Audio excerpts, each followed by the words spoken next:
Assalamualaikum warahmatullahi taala wabarakatuh.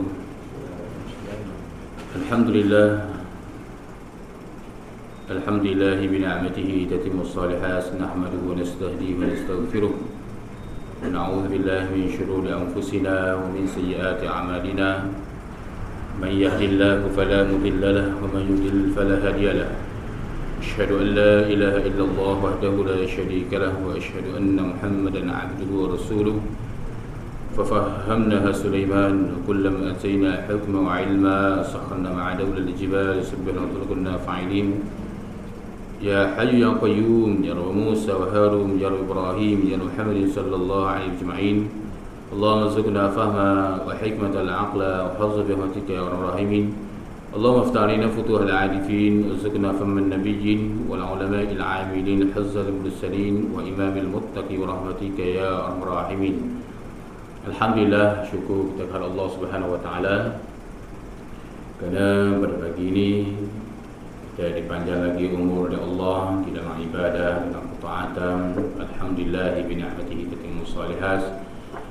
Segala puji bagi Allah, Tuhan yang telah menyempurnakan nikmat-nikmatnya kepada hamba-hambanya yang soleh ataupun yang melakukan ibadah amal soleh ataupun yang nak menuju kepada jalan-jalan orang yang soleh, maka sudah tentulah nikmat pemberian itu adalah nikmat yang sangat diletakkan oleh Allah Subhanahu Wa Taala.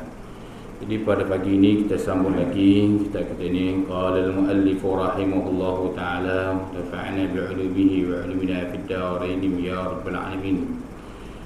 Ketiga, engkau peliharakan lidahmu daripada mengumpat-mengumpatkan orang, kerana firman Allah Subhanahu wa taala wala yaghtab ba'dukum ba'dha ayuhibbu ahadukum an ya'kula lahma akhihi maitan fakarihtumuh. Artinya, jangan mengumpat setengah kamu akan setengah kamu.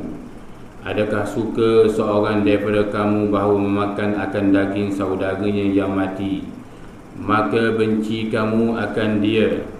Dan hasil makna itu ini menyerupai Allah Ta'ala mengumpat itu seperti memakan bangkai pada pihak haramnya dan kejinya yang mengumpat itu. Qala musannif rahimahullahu ta'ala. Di antara lagi disebut oleh Syekh Abdul Samad Al-Bani, dia menyatakan bahawasanya ketiga, engkau pelihara lidahmu daripada mengumpat. Disuruh kita ni memelihara lidah ni daripada mengumpat, kerana mengumpat al-ghibah halawah lil ma'siyatillah azza wa jal. Kerana mengumpat ni dia ada kemanisan juga, manisan cara maksiat terhadap Allah Subhanahu wa taala. La taj'alul lil ghibah fi illa lithnain. Tidak berlaku mengumpat itu melainkan dua orang.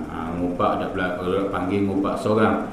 Kita nampak dia bercakap seorang, kita kata dia duduk mengumpat apa seorang ni dengan pokok. Dia cakap dia nampak dia bercakap dengan pokok. Tu tak.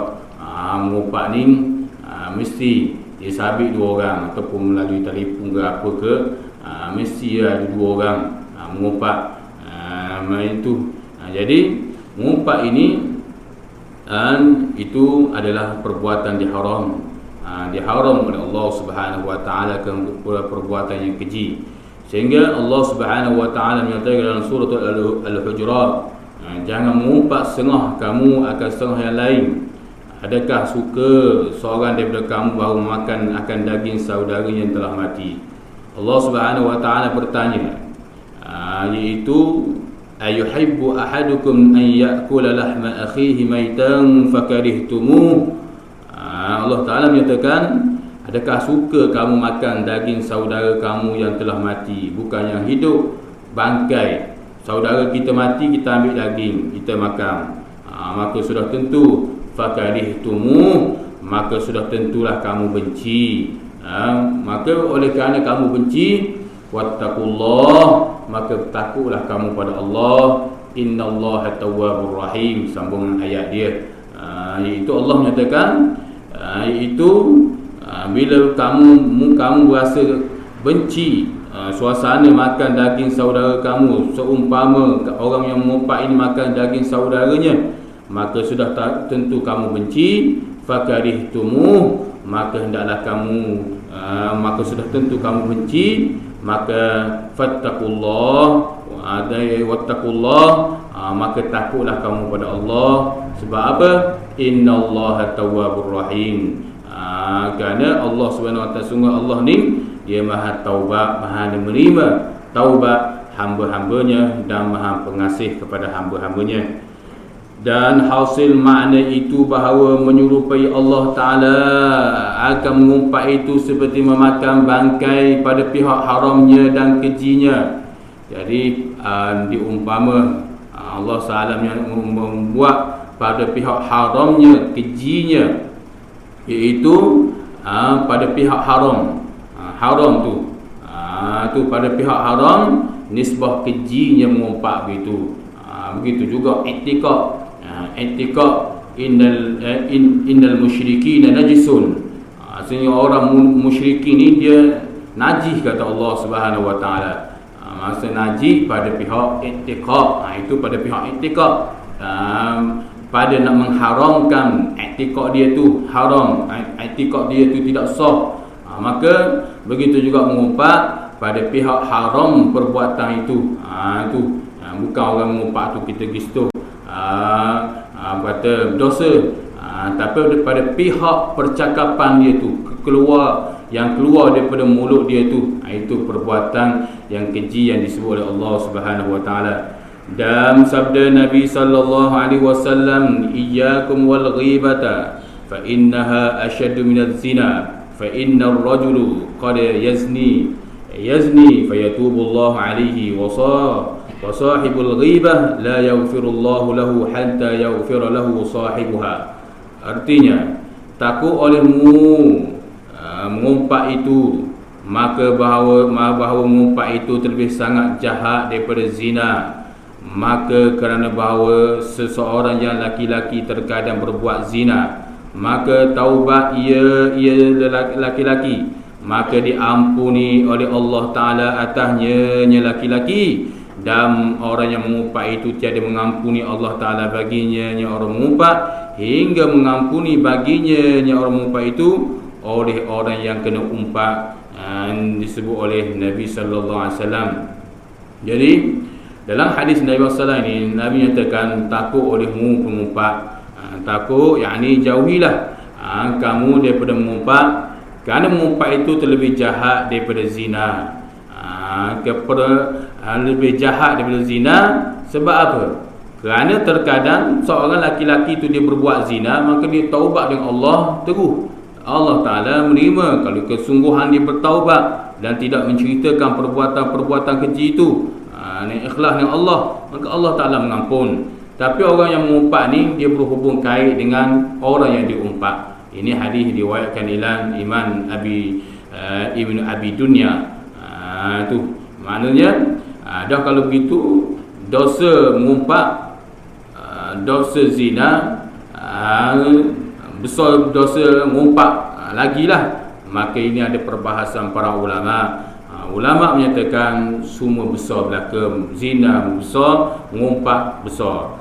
Zina besar cara dia, mengumpat besar cara mengumpat. Cuma dalam hadis ini, dalam hadis Nabi sallallahu ini disebut bahawasanya mengumpat lebih besar, iaitu nisbah pada kata nak mendapatkan ampunan tu payah, sebab dia berkaitan dengan orang.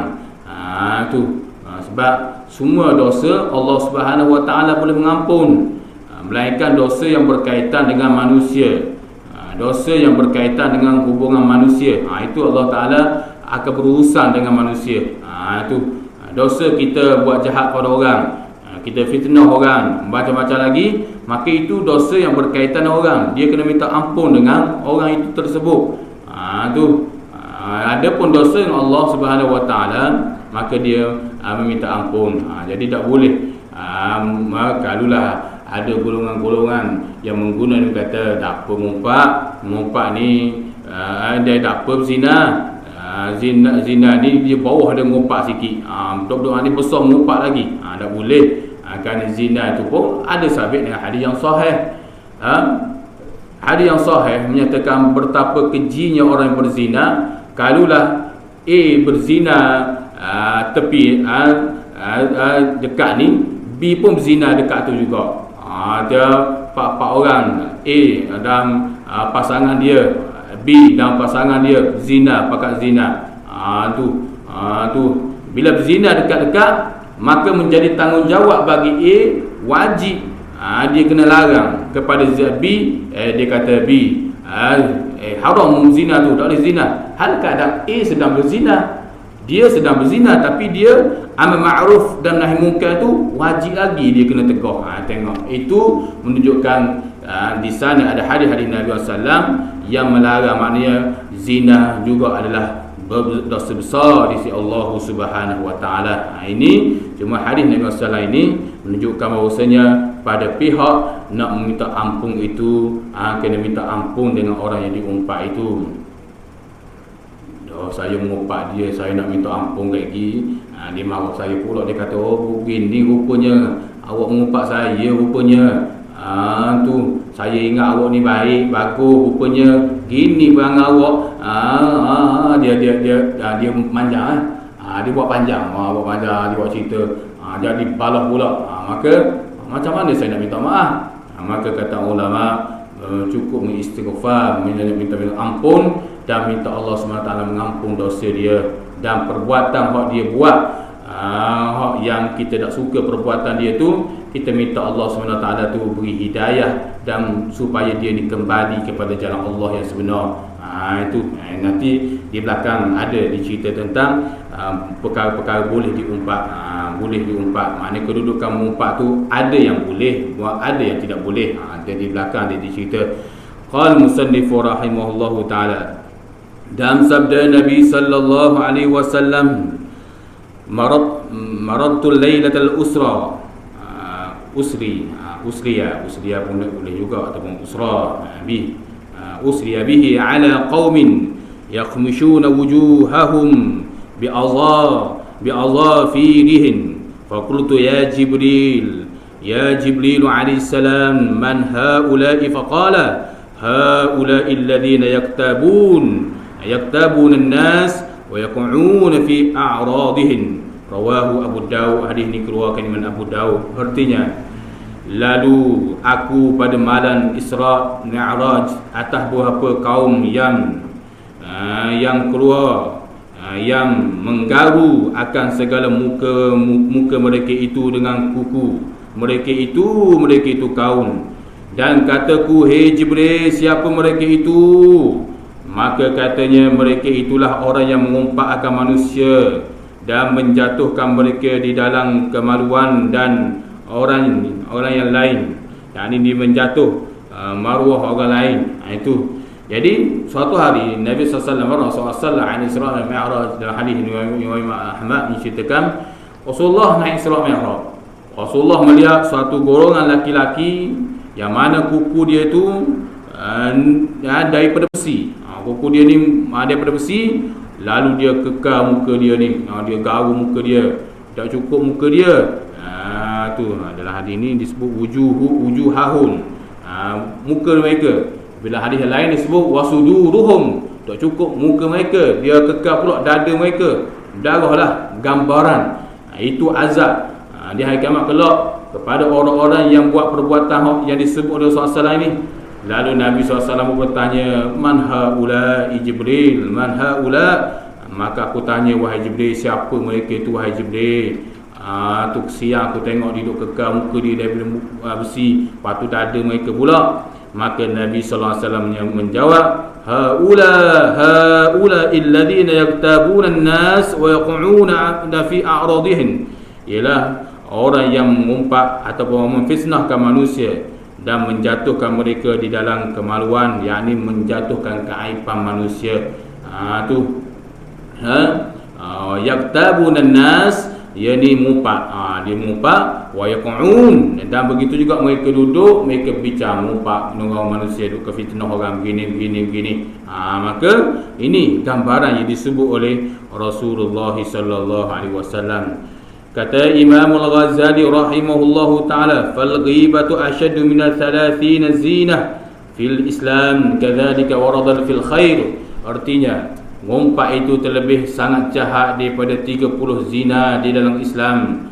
Qala musannif rahimahullahu ta'ala, demikianlah sudah diluari daripada hadis Nabi sallallahu. Imam Al-Ghazali menyatakan ngumpat itu terlebih jahat daripada 30 zina. Ini sebuah keji tu pada perbuatan nak meminta ampun itu. Tak boleh. Tu tak boleh. Maksudnya bukan kerana kita panggil mengumpat manusia yang tidak ada kesalahan ataupun yang dibenarkan untuk mengumpat. Itu yang disebut oleh Al-Imam Al-Ghazali rahimahullah ta'ala, menunjukkan kejinya mengumpat itu, perbuatan ataupun percakapan yang keluar daripada mulut dia itu. Demikian lagi sudah warid daripada hadis Rasulullah. Dia kata ada warid daripada datang hadis Rasulullah, bermula makna mengumpat itu bahawa engkau sebut akan manusia dengan barang yang dibenci akan dia. Jika dia dengar, sama ada engkau sebut akan sifat kekurangan pada badannya, atau perkataannya, atau perbuatannya, atau agamanya, atau dunianya, ataukah iaitu kainnya, atau rumahnya, atau binatangnya, atau bangsanya, atau barang sebagainya, maka sekalian yang demikian itu dinamakan mengumpat lagi zalim. Dan jika ada yang mengumpat itu benar sekalipun. Mengumpat ini ialah kita sebut perkara yang dibenci. Maknanya kalau dia dengar tu dia benci. Dia dengar, dia terasa apa yang kita sebut pada sifat tu, perkataan dia. Kita mengumpat perkataan dia, kita mengumpat pada kekurangan yang ada pada diri dia, perbuatan dia ni, ataupun agama dia. Kita mengumpat ni, tak boleh. Kita kata ni, atau dunianya, dan begitu juga dengan dunianya kita keji dengan dunia ni. Kalau dunia yang dolalah, boleh. Kita nak berkesedaran. Atau kainnya, kita kain dia tu, main kat kain tu tak comel. Saya tengok kain dia tu, tapi dia kena kain gitu. Dia dengar, dia marah. Atau rumah dia, kita keji rumah dia. Rumah kita besar, kita kata rumah dia utuh. Saya nampak rumah dia ni, rumah dia tu macam-macam. Tak boleh. Atau binatangnya, ataupun kita kata binatang dia ni, apalah binatang dia ni. Orang binatang beli hak binatang comel sikit, tapi kalau binatang berkeliaran tu, kalau ada sabina hari ni bersalam, ni lepas kambing misal kata, lepas lembu ke, habis makan tanaman orang. Maka orang kata dia lembu siapa, bodoh sangat ni. Bukan lembu bodoh, lembu siapa, kembali pada tuang lembu tu. Maknanya jadi bodoh sungguhlah tuang lembu tu. Sebab sabit dengan hadis Rasulullah, nisbah perbuatan dia tu. Orang nak marah kepada binatang, tapi hakikat kebodohan itu tidak kembali kepada binatang itu. Kerana binatang itu tidak ada akal, maka kebodohan itu akan kembali kepada tuang yang memelihara lembu, kambing dan sebagainya. Itu kalau sekiranya ganggu orang, itu dia anda sebut ulama. Atau agamanya, atau bangsanya, ataupun bangsanya, kita keji dia begini-begini, tak boleh. Atau barang sebagainya, tak kira lah barang sebagainya yang sekiranya tak boleh belaka. Maka sekalian demikian itu dinama mengumpat lagi zalim. Mengumpat lagi zalim, tak boleh. Mengumpat ini haram, dosa dia. Dan jika ada yang disebut itu benar sekalipun, walaupun perkara itu benar sekalipun, kalau boleh jauhilah daripada mengumpat ini. Qala musannif rahimahullahu ta'ala, syahdanun, boleh cerita bab mengumpat dengan dalil hadis Nabi SAW begini-begini, seolah-olah menakutkan. Tak boleh. Dosa mengumpat ni, betul dosa haram, keji mengumpat ni. Syahdanun, dia sebut syahdan di tengah-tengah ni. Walaupun manusia tu kata Nabi SAW sebut mengumpat tak boleh begini-begini, tetapi ada di sana hadis-hadis ataupun para ulama membuat kajian mengumpat boleh. Itu syahdanu, maknanya tambahan kata. Terkadang mengumpat itu diharuskan oleh syarak jika membawa maslahah kepada syarak, maka dan iaitu pada 6 tempat. Iaitu mengumpat ni walaupun pada permulaan tak boleh gini-gini, ada iaitu keperbuatan keji, maka dia harus seseorang itu mengumpat, iaitu jika membawa maslahah, membawa kebaikan pada syarak, pada agama, pada Allah dan Rasul. Mana? Iaitu pada 6 tempat. Pada 6 tempat. 6 tempat ni kita boleh mengumpat, kita nak kata-katalah. Boleh. Mana? Pertama, mengata akan orang yang akan kejahatan orang yang menzalimi akan dia kepada qadi, supaya dia hukum oleh qadi atau qadi menzalimi akan dia, maka dihadapkan maka dingadukan akan kejahatan qadi itu kepada sultan supaya dihukum oleh sultan al-qadi. Jadi boleh. Hak yang pertama ni kita pergi ngadu kepada qadi, kepada mufti, ni orang ni perbuatan dia jahat ni, macam mana ni, dibuat zalim pada saya begini-gini, macam mana hukum dia begini-gini. Boleh mengadu. Kalau tengok situ tak molek lah mengadu kejahatan orang kepada orang. Tapi boleh sebagai nak mengetahui hukum. Ataupun kita mengadu kepada para ulama-ulama, tok-tok asatizah, dia macam mana, saya nak tahu hukum, dia ni buat zalim pada saya, ambil tanah saya begini, ataupun dia ni macam-macam lah, urusan manusia ni, boleh kita mengadu kepada qadi. Qadi ni yang menghukumkan, itu yang menghukumkan, ataupun kita kata hakim lah. Kita mengadu ni macam mana perbuatan dia ni, atau qadi menzalim, ataupun kita boleh mengadu lagi hakim qadi ni, dia buat zalim pada kita, maka kita boleh pergi hot back ke atas lagi, mengadu pada sultan tu, pemerintah lagi tu, boleh lagi mengadu lagi, boleh perbuatan tu. Kedua, mengata akan orang yang berbuat kejahatan sebab mungkar, sebab menegur akan dia supaya meninggal, ia akan berbuat maksiat itu ketika iaitu yang kedua, daripada 6 perkara hak kita boleh nak mengumpat ialah iaitu kita mengatakan akan orang yang berbuat kejahatan sebab nak menegur akan dia supaya meninggal akan berbuat maksiat. Boleh. Kita khabar pada seseorang, kita kata dia ni buat maksiat sekian. Saya tak berani dah nak tegur dia ni. Jadi mungkin awak boleh tegur dia ke, tapi awak jangan bagi tahu nama saya. Nanti punah nama saya. Tu maknanya boleh kita menyatakan kejahatan seseorang itu pada seseorang, supaya seseorang itu dapat tegur dia ni, supaya dia berubah. Sudah cukup-cukup lah buat maksiat, ataupun ada fahaman-fahaman yang jahat, supaya orang yang baik dengan dia ni dapat tegur. Sebab kita nampak dia tu baik dua, dia baik dua tu. Jadi kita khabar lah. Tujuan kita khabar tu bukan nak suruh orang yang baik dengan dia tu lari pada dia, tetapi supaya orang yang baik dengan dia tu tolong cek, tegur dia tu, perbuatan dia ada ke tak lagi, atau etikad dia, fahaman dia ada ke tak lagi, fahaman begitu. Kalau dia ada, siang ke dia sembahyang rajin, puasa rajin, pergi masjid rajin, pergi surau rajin gini, tapi ada perbuatan maksiat, maka rugi. Maka sebab itulah boleh kita menyatakan, kita khabar pada seseorang supaya orang tu beri nasihat kepada saudara kita yang berbuat maksiat, supaya dia tegur tu. Tu yang kedua.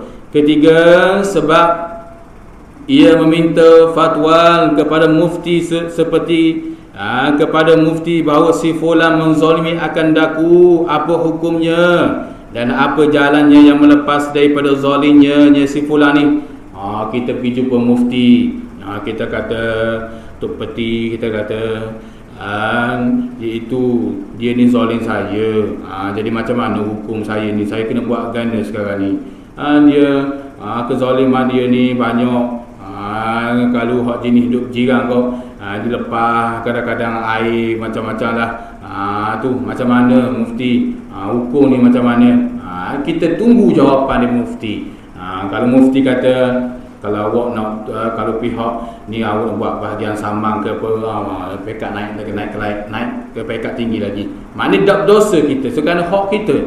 Sebab kita selalu mendengar hadis Nabi sallallahu alaihi wasallam menyatakan latin nasi ala zaman akan timbul suatu zaman manusia kalau ada manusia akhir zaman akan timbul manusia suka mengambil hak orang lain. Kan ada hadis Nabi sallallahu alaihi wasallam menyatakan hendaklah fasta'iz billah, maka kamu minta lebih banyak berlindung dengan Allah daripada dua golongan manusia. Pertama, kamu mendapat golongan manusia yang penting diri sendiri. Pertama. Kedua ialah manusia yang suka mengambil hak orang lain. Maka minta berlindung. Jadi kita mengadu kepada mufti ataupun orang yang dapat memberi hukum supaya jiwa kita tenang, ada jalan keluar. Ataupun tak nanti mufti saudara kita, kawan kita hak baik, kita boleh percaya dia ni bagus baik, kita pun telefon dia, kita telefon pada dia, kita kata begini, gini mak, saya nak tanya awak, awak mungkin awak duduk mengaji, duduk mendengar, duduk menuntut ilmu. Saya nak tanya pandangan awak gini, dia ni si fulan ni dibuat zalim saya begini, dia kata saya gini. Jadi pandangan awak kan? Boleh, hak begitu boleh. Supaya nak bagi semangat pada kita. Supaya mungkin kawan dia kata biarlah, dosa layaklah dia tu, kita tahu dah dia ni macam mana gini, biar ke dia lah, itu hak dia, biar ke dia. Untuk melepaskan jalan yang kita kena zalim ni, maka boleh. Keempat, sebab ia seorang menakut akan orang yang hendak bersahabat dengan orang yang fasik atau orang yang zalim, maka katanya jangan engkau bersahabat dengan si fulan itu kerana ia fasik atau kerana ia zalim atau perbuatan itu sangat jahat. Boleh kita khabar. Kita kata awak jangan bersahabat dengan dia ni. Awak nak bersahabat boleh, tapi kena hati-hati sebab dia ni munafik ni. Tu ciri-ciri dia munafik ni. Tu duduk zahir Islam, no Islam. Tapi fahaman dia ni sesat ni. Tu jaga. Tu kadang-kadangnya baca Al-Quran gini. Ada masa pula dia menari, dia buat maksiat pula. Awak kena hati-hati lah lesai dengan dia ni. Tu supaya awak jangan terpengaruh dengan dia ni. Malang mari masjid surau, siang hari duk main bola takwa nampak lutut, misal kata. Jadi perbuatan dia tu, walaupun perbuatan tu tak boleh jadi iman dan sebagainya, jadi perbuatan dia jahat tu boleh kita khabar, kita kata awak kena hati-hatilah dia tu baru keluar daripada penjara sebab hang kuda masuk penjara ni. Tu misal kata. Jadi tujuan kita bagi tahu pada saudara kita tu jangan bersahabat dengan dia tu, takut sahabat kita yang bersahabat dengan dia tu jadi mangsa dia pula. Boleh, maknanya boleh. Tak kira mengumpat. Kalau tengok zahir gitu kita kata maknanya nampak huduh lah. Awak ni macam nak halang je saya bersahabat dia. Awak deki pada saya ke? Bukan deki, tapi sebagai berjaga-jaga. Kita boleh khabar, awak nak hati-hatilah dia. Kalau awak nak sahabat dengan dia, tak apa, awak ada pendirian, awak nak kawan dengan dia, tak masalah. Awak jadi macam ikan, tak apa. Macam Sayyidina Ali kata, mu nak kawan orang jahat ke apa ke, mu nak kawan itu, tak apa. Kalau mu jadi seperti ikan walaupun duduk dalam lautan masing, tapi isi dia tak masing, orang pula kena tambah garang di atas darat nak masuk misal kata. Kalau Sayyidina Ali kata kalau mu jadi dalam kehidupan kamu ni, kalau mu ada pendirian seperti itu, mu kawanlah dengan siapa-siapa pun, ada dia masalah. Tapi kebanyakan payah begitu. Jadi kadang-kadang dia terpengaruh juga dengan orang. Sebab agama seseorang itu, Nabi SAW menyatakan dia duduk di atas saudaranya. Saudara dia baik-baiklah. Makanya kadang-kadang terjebak juga. Sebab banyak hadis Nabi SAW, Nabi kata kalau kawan orang yang atau membawa atau, kalau kawan orang hak yang percikan besi daripada api tu, badan kamu akan bau juga. Jadi payah, ada tapi payah. Jadi sebab itu boleh kita khabar, kita tahu dah kejahatan dia, ataupun kita tahu dah bagaimana perasaan kita hadapi dia ni, maka boleh. Kelima, hendaklah memberitahu nama orang yang tiada diketahui, melainkan dengan sebut akan ghaib itu, seperti katanya si fulan, si fulan yang buta, ataupun sapak, ataupun tempan, ataupun dengkur, atau barang sebagainya. Boleh. Tak kira mumpak. Tu kita kata, orang kata sabu mana? Sabu mana? Dia sabu gemuk-gemuk sikit tu. Nak gemuk sikit tu. Dia tu. Sabu mana? Sabu hok tu lah. Hok yang buta tu. Ataupun kita kata hok yang lonjong tinggi molek tu. Tu tak apa. Untuk kita nak perkenal, nak kenal, sebab sabu ramai. Sabu ni, sabu ni, sabu ni. Ramai sangat nama orang nama sabu ni. Maka kita nak kenal dia. Hak sabu mana? Ni sabu hak ni. Sabu hak yang gemuk sikit tu, ataupun sabu yang lonjong sikit tinggi tu, kita khabar. Tak apa. Bukan kita tuju siapa-siapa. Tak apa, kita sebut akan aib dia. Maknanya kalau dia dengar tu, mungkin dia marah. Kita panggil sabu gemuk pun saya kata. Ataupun sabu suara kasar sikit, kita sebut. Jadi dia perbuatan, percakapan kita tu kalau dia dengar dia marah. Tapi untuk memperkenal pun tak apa. Kita kata tentang kekurangan dia tu. Tapi kalau niat kita uduk dah, tak boleh lah. Tu orang kata sabu mana? Sabu gemuk tu. Sabu gemuk tu, hak bolok hak sabu, aku tengok gemuk-gemuk tu jalan, dia nambah lebih-lebih. Tu tak boleh lah tu. Tu nebeng dah tu. Tak boleh. Sekadar sebut satu aib dia pun tak apa dah. Untuk orang tu kenal. Tak apa, budak dikira mengumpat. Keenam, menyebut akan kejahatan orang yang masyhur dengan fasidnya, atau masyhur dengan zalim, atau masyhur dengan perbuatan zina, atau minum arak, atau mencuri, atau barang sebagainya. Jadi yang keenam, yang terakhir ni, kita boleh menyebut kejahatan orang yang masyhur dengan fasid dia. Boleh. Kita nyatakan, kita kata dia ni dulu ni kuat main kuda ni, kuat main dadah ni, satgang ni. Dia dulu ni, jadi awak nak kawan dia hati-hatilah. Tu hati-hati. Ataupun dia ni dari cahaya mana ni, banyak dah perbuatan dia. Bukan di kalangan orang awam saja, bahkan di kalangan pemimpin pun begitu juga. Kita boleh cerita, dia kata saya tak cahaya mana. Ni pemerintahan ni gini. Dia dulu gini. Ataupun orang perekat kampung, perekat rakyat, ataupun perekat orang yang kita kenal. Kita kata dia ni, awak nak hati-hati dia ni. Dia dulu pernah zina, dia dulu pernah minum arak ni, ataupun pernah mencuri ni. Awak kena hati-hatilah. Bukan saya nak suruh awak ni jauh dia cuba hati-hati. Mencuri tu, dia suruh ketakut ibarat harta awak pula. Dia boleh. Jadi 6 tempat ini diboleh mengumpat. Boleh kita menyatakan. Tak boleh. Maksudnya Imam Al-Ghazali kata, kalau orang tu kata hal keadaan 6 terkena 6 perkara ini, 6 kelakuan ini, sama sekali kita tak boleh sangka pada orang tu. Kita kata, oh dia ni kuat mumpak sungguh. Maka kita kena cek dulu, jatuh tak pada 6 ini. Kalau jatuh pada 6 perkara ni, maka orang tu tak kira mumpak. Bahkan dia harus untuk menaslahkan pada agama, pada syarak seseorang. Itu boleh, itu di antaranya. Keempat, engkau pelihara lidahmu itu daripada mirat, yakni mencela perkataan orang yang memperhatikan dia. Keempat, jadi kita beritahu di sini.